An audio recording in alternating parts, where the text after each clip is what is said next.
Hello दोस्तों, स्वागत है आप सभी का हमारे यूट्यूब चैनल इंडिया एग्जाम में। दोस्तों, आज मैं आप सभी को रसायन विज्ञान से संबंधित कुछ प्रश्न लेके आया हूं। उसके बारे में मैं बताऊंगा। 4 ऑप्शन रहेगा आप सभी के सामने। आप सभी को बताना है इसमें से कौन सा ऑप्शन सही होगा। तो चलिए आज स्टार्ट करते हैं अपनी क्लास को। तो पहला प्रश्न है आप सबके सामने, निम्न में से कौन सा रासायनिक पदार्थ के संगठन से निर्मित होते हैं। ऐसे कौन से हैं जो कि रासायनिक पदार्थ से के संगठन से निर्मित होते हैं। ए नंबर है यूरिया, बी नंबर है sulphur drugs, C number Dettol और डी नंबर है ये सभी।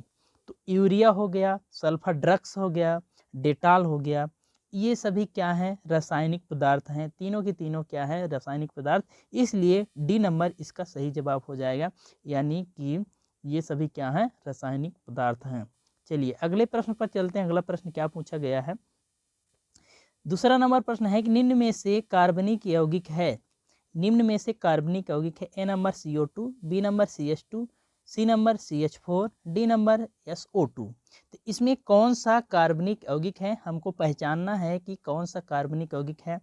तो किस प्रकार से पहचानेंगे, इसकी पहचान क्या होती है। तो पहचान के लिए हम देखते हैं, कार्बन और हाइड्रोजन का मिश्रण हो तभी वह कार्बनिक यौगिक होगा।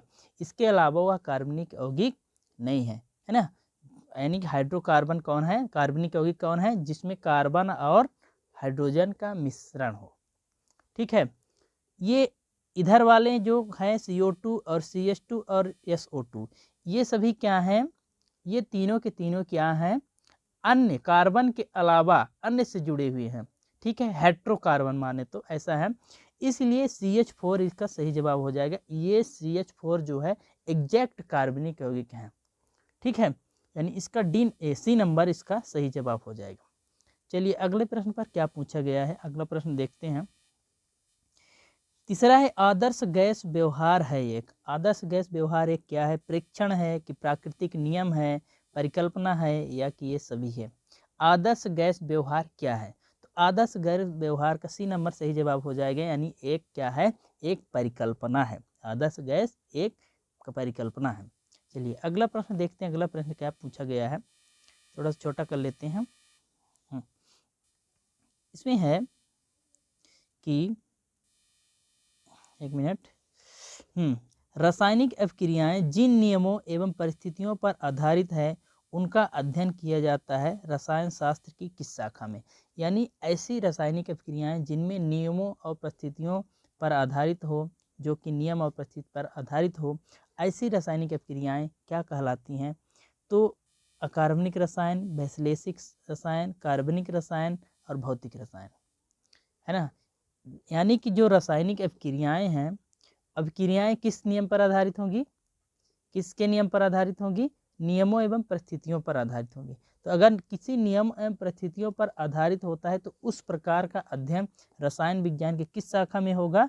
तो इसका सही जवाब हो जाएगा, इसका सही जवाब हो जाएगा डी नंबर, इसका सही जवाब हो जाएगा। यानी भौतिक रसायन के अध्ययन, भौतिक रसायन पर आधारित है।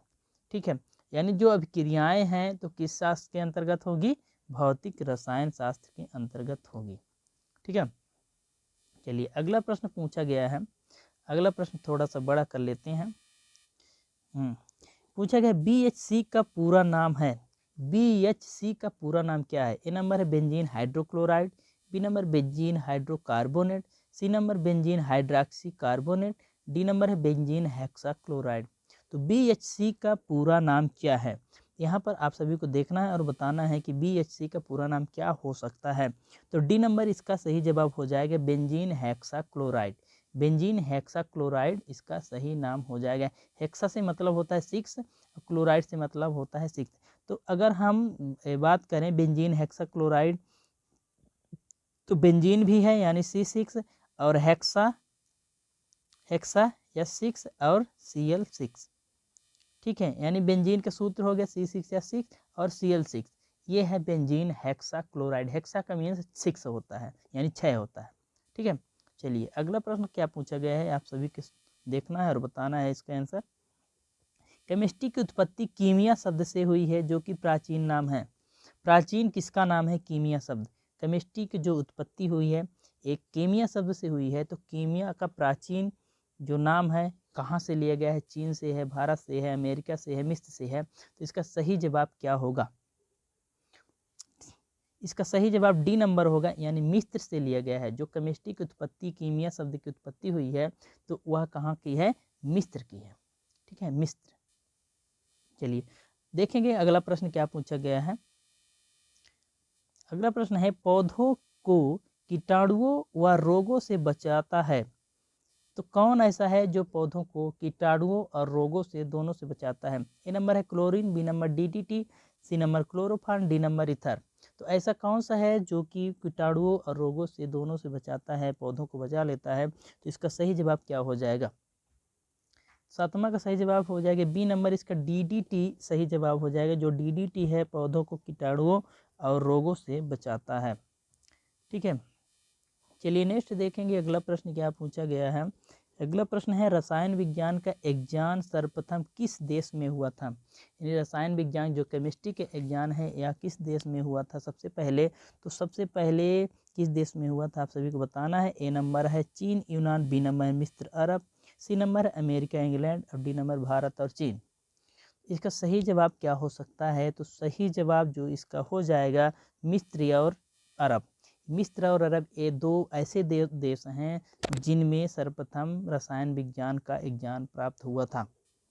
ठीक है, चलिए अगला प्रश्न देखेंगे। अगला प्रश्न क्या पूछा गया है।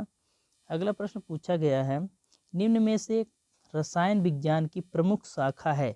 रसायन विज्ञान की सबसे प्रमुख शाखा है, मोस्ट इम्पोर्टेंट शाखा कौन सी है रसायन विज्ञान की? तो इसका ए नंबर जैव रसायन, बी नंबर औषधि रसायन, सी नंबर कार्बनिक रसायन, और डी नंबर सामान्य रसायन।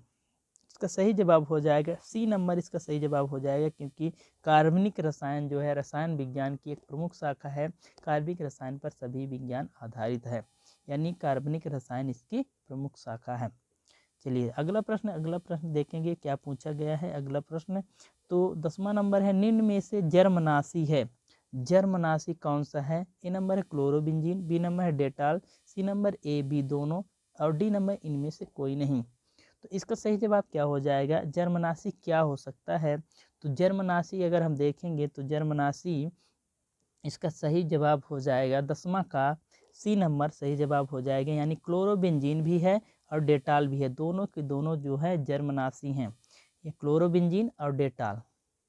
ठीक है, तो ये दोनों की दोनों क्या हैं? जर्मनाशी हैं। तो 10 प्रश्न लेके आप सभी के सामने मैं आया था। 10 प्रश्न मेरे कैसे लगे इसका कमेंट बॉक्स में जवाब जरूर दीजिए। और ये बहुत इंपॉर्टेंट क्वेश्चन है, ऐसे ही मैं 10 प्रश्न रोज़ डेली लेके आता रहूँगा। तो आप सभी हमारे साथ जुड़े रहें और इसी प्रकार से सिलेक्शन लेते रहें। तो थैंक यू। आज की क्लास यहीं पर समाप्त होती है, और जिन्होंने मेरे चैनल को सब्सक्राइब नहीं किया है तो प्लीज़ इस चैनल को सब्सक्राइब जरूर करें। धन्यवाद।